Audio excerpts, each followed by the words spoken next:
Can somebody please kill off those sparrows already? In the name of our king.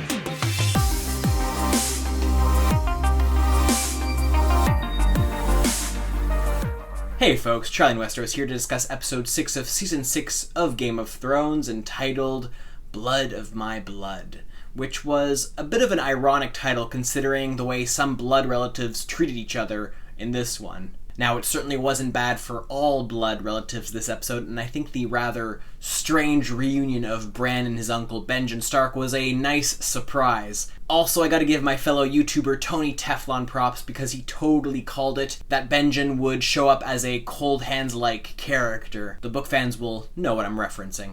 That said, I was very surprised to hear that the Children of the Forest stopped the magic of the White Walker's sword from killing Benjen and assumedly turning him into a white. This scene did sort of make me question whether Benjen had actually died and was brought back to some form of life by the children, or if he was in the midst of dying and the children prevented his death by giving him life via an obsidian dagger. Whilst I'm leaning towards the first of these two thoughts, and even though it's seemingly a minor detail, I think it's an important one considering up till now only the Red Priests seem to have the ability to bring back the living from the dead. And it's interesting to note that the Children of the Forest possess a similar ability as well. Anyway, I'd absolutely love to hear your thoughts on that aspect of the scene. Benjen's chilling return aside, I'm surprisingly happy we got to see a glimpse of the Mad King himself for the first time. Hopefully we'll get to see this flashback happen in full at some point from Bran's perspective, because once again, I think the glimpse of the Mad King's desire to burn down King's Landing in this episode,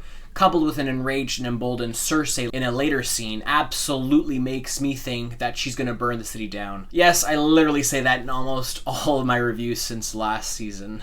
On another note, I gotta say I was very happy we got a glimpse of Sam's family. This scene did irk me a little bit because I was really hoping Sam would stand up to his father and, shut him down. But the ending where Sam and Gilly took off with the Valyrian blade, Heartsbane, did make me grin a little. I think it's a little funny that Randall Tarly seems so heartless, especially with respect to Sam and Gilly's relationship, and the sword he wields is called Heartsbane. Maybe Randall will learn how to smile now that Sam took his father's Heartsbane away? Get it? He took his Heartsbane.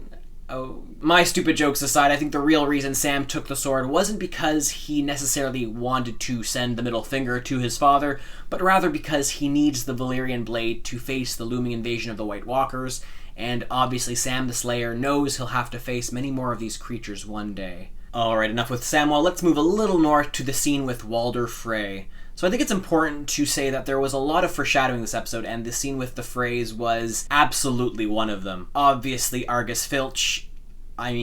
Frey, had some funny lines, but the fact that the Red Wedding and the Brotherhood Without Banners were mentioned, coupled with the fact that the common folk are rebelling against the Freys and Edmure Tully is still a captive, is a sign retribution is coming soon. At least I hope. I realize many are hoping this means we'll be getting the infamous Lady Stoneheart soon, but I am still very skeptic of that. What I do think, however, is that Arya might play a part in getting payback for her mother and her brother's death. Since I brought up Arya, I think this is a good point I talk about her scenes at Braavos in this context. So yes, obviously Arya messed up her mission, and now the waif is after her, and even though we last saw that Arya wasn't as strong as her foe, I think the fact that she now has her sword back will allow the younger Stark to fight and defeat the other faceless woman in combat. To move things back a bit, I originally made a prediction that Littlefinger would kill the Freys to win back Sansa's trust, but now I am leaning towards theories that others have posited, and that Arya would be the one to execute the Freys. For example, the fanfiction writing fanboy in me would not only love to see Arya travel with the actors to the twins, but this time to have her wearing her mother's face as sort of a homage to book readers in channeling Lady Stoneheart, and then have her kill the Freys, thereby avenging her family's murder. Okay, I'm gonna stop obsessing over that scene and move on to Dany's scene. Again, I don't have too much to say about her this time. She made yet another epic badass speech, but I think there were two very important things about her scene in this episode. For one thing, it confirmed that she at least has the Dothraki's willingness to travel west to Westeros, and more importantly, it also shows that she is now fully in control of Drogon, something that was a major uncertainty up till now. While seeing her massive dragon was epic, I think the most interesting part of this episode were events at King's Landing. For a long time, I sort of felt bad for Tommen, but this episode just made me so irritated with him. Of all the bad guys in Game of Thrones, the Sparrows are the ones I probably despise the most, and I never thought I'd ever see myself cheering for Cersei to send her Franken Mountain after them. Although it irritated me to see the crafty Olenna Tyrell being outsmarted by the High Sparrow, I am still convinced that Margaery Tyrell is playing the High Sparrow, and I sincerely hope she has the last laugh as far as it comes to the little game he is trying to play. One thing that did shock me, however, was to see Tommen demote Jaime from the Kingsguard and send him off like that. Now, obviously Jaime was head of the Kingsguard, and without him they will have to pick up a new one. So here's a crackpot theory. Wouldn't it be something if Tommen actually makes Lancel the new head of the Kingsguard, thereby,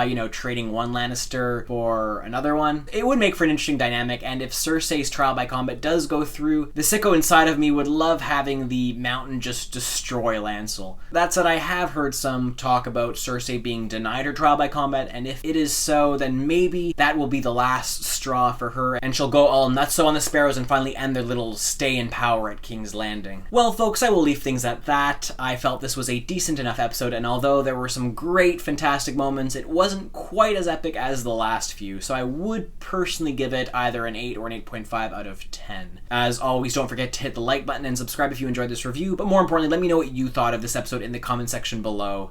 Even though I don't always respond, I do read all your comments, and I absolutely appreciate hearing your thoughts on the series. Anyway, that's all for now, and I will see you all next time.